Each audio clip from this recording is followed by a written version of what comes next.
Hi everybody, here we are again, and it's a Young's American Amber Ale. And we're here to talk about it. It comes in a big box. There's quite a lot of bump about it. The other beers that they brew in the range.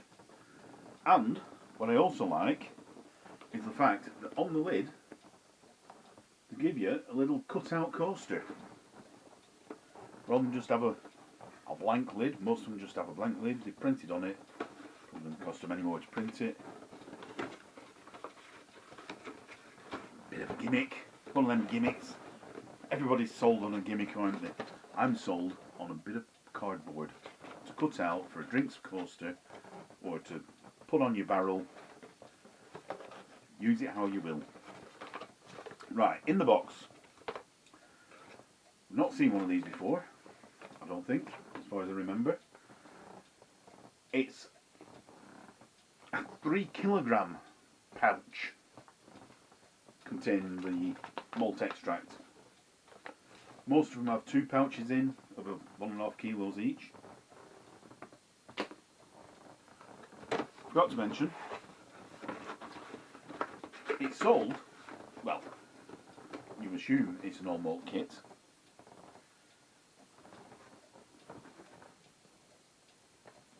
It's got, whoops, 3.6, or sorry, the kit is 3.6 kilos. I've just realised something. But it's for 5.4 ABV beer. 3.6 kilos. You've got 3 kilos of malt. But you've also got, which you may have noticed I didn't use, 500 grams of brewing sugar. So that is, then you've got 3.5 plus, which I didn't use, 100 grams of brewing sugar, approximately I would say, which is your priming sugar. Now, I might have mentioned this before, I don't like beer that's too strong. Or rather, beer that's too strong doesn't like me, makes me feel ill afterwards because we're doing yeah. So, I didn't have the brewing sugar. I thought we'll just knock that out. And it should end up, rather than 5.4, I don't know, about 4.4, I was thinking 4.5, 4.5%. It also comes with 100 grams of hop pellets. Amber ale with a code on. Doesn't really say what the hop pellets are.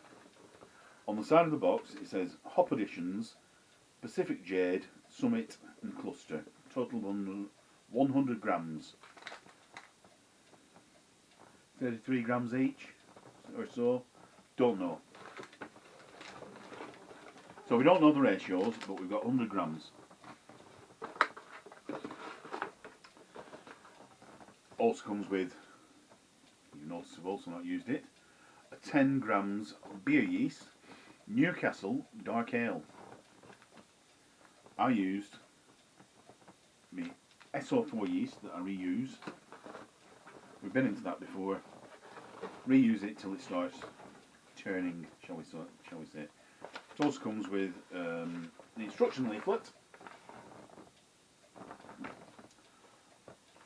of which I did have a glance through it, and I found this interesting little note. We recommend dry hopping as late as 2 to 3 days before bottling or barrelling to preserve the delicate aromas and maximise your enjoyment of this beer.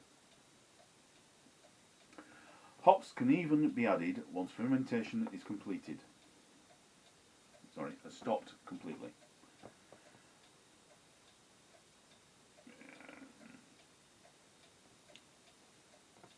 And another note, remember, the hops can be added as late as 2 days before bottling. If in doubt, add later rather than earlier. I've already done a video on this. If you leave your hops in too long, it gives a nasty, woody, cardboardy flavour, because all the stems and stuff that's in the hop bits, that flavour comes out and it's just ends up grim. Trying to rattle through this a bit quicker than the we're on the second take. Have a little pint.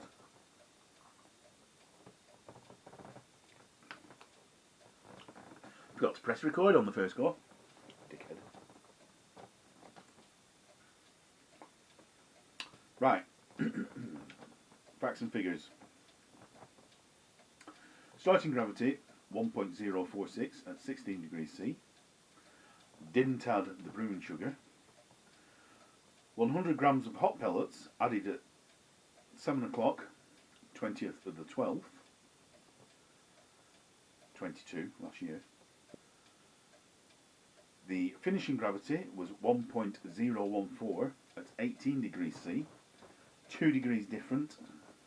I'm not going to faff about with the figures for that. And it was barrelled on 23rd of the 12th, 22. Approximate gravity of 4.34, approximate ABV of 4.34782%, approximately. Cost was £23.95.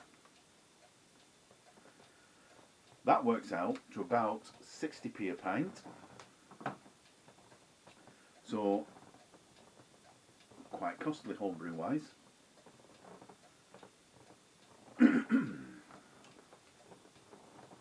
You may have noticed that the head doesn't stick around, but it forms a cap. It drops down to a cap. It starts off, depends how you pour it I suppose. It could start off that much, but it will still die down to a cap, trust me. I've had a couple when it was stop waffling, lively, drops down to a cap. Does produce some nice lacing on the glass. Have a little snifter at it and go for the aroma. It's like there's a citrusy, I'd say, grapefruit smell.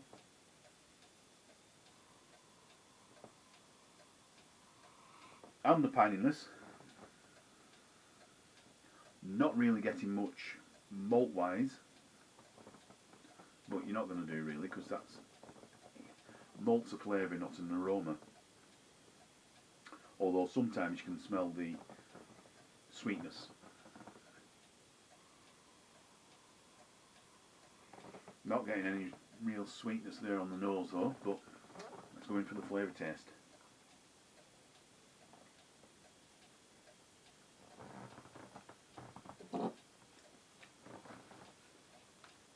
Didn't tell you. Yeah, so yeah, 4.3%.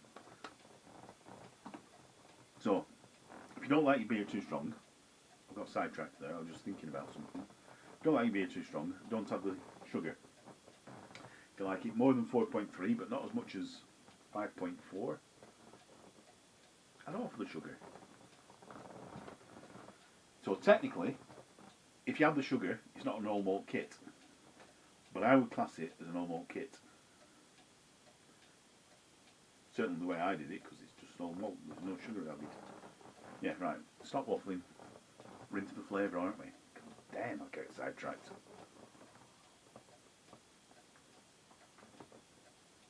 Right up front, there's a citrusy, no, not citrusy, a heavy citrus note, which is like grapefruit.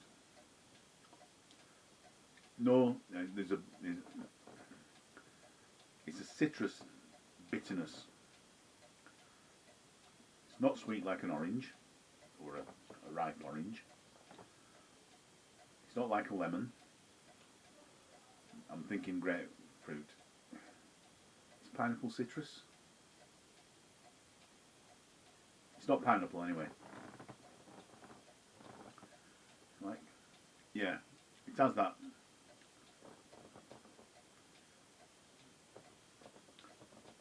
grapefruit bitterness and citrusy flavour. There's also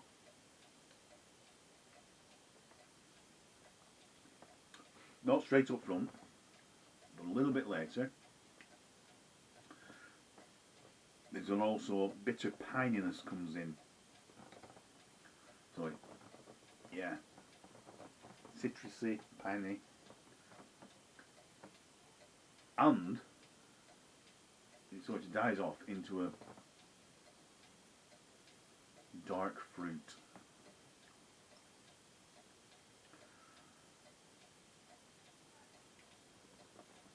Not blackberry. Blackberry is more mild than that.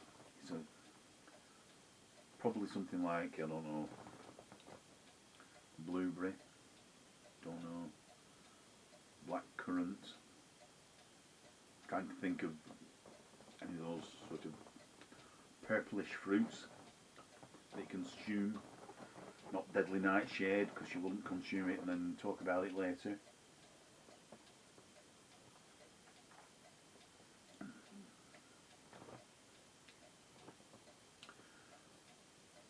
Probably blackcurrant. There's also towards the back end a slight sweetness that builds up. You've still got the bitter going through, but I would say it's like a crystal malt type of sweetness that kicks in after all the grapefruit and other busy hoppy bits has gone. So not an entirely, I wouldn't have said, balanced beer. A little bit too much hoppiness going on for me.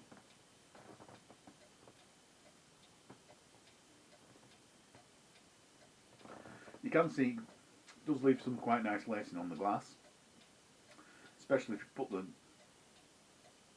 glass down. Trying to cut my swearing out a little bit.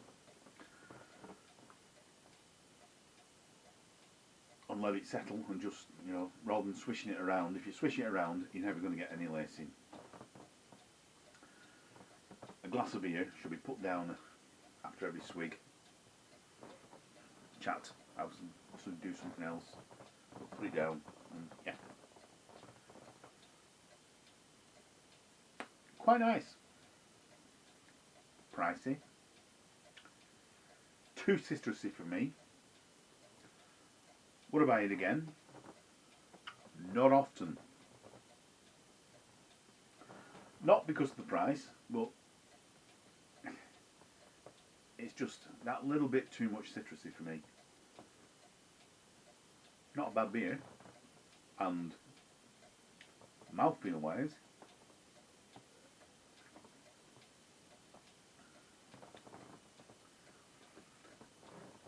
medium to good. There's no real gaps. It's beery all the way through. A bang of hoppiness up front. Dies back down into maltiness. There's no flavour gaps, which I think is the best way to describe it. Anyway, I think that's enough waffling. Quite a nice beer. Not entirely to my taste, but if you like a citrusy beer, pretty good. Right. Like, comment and subscribe. See you next time. Cheers. Bye.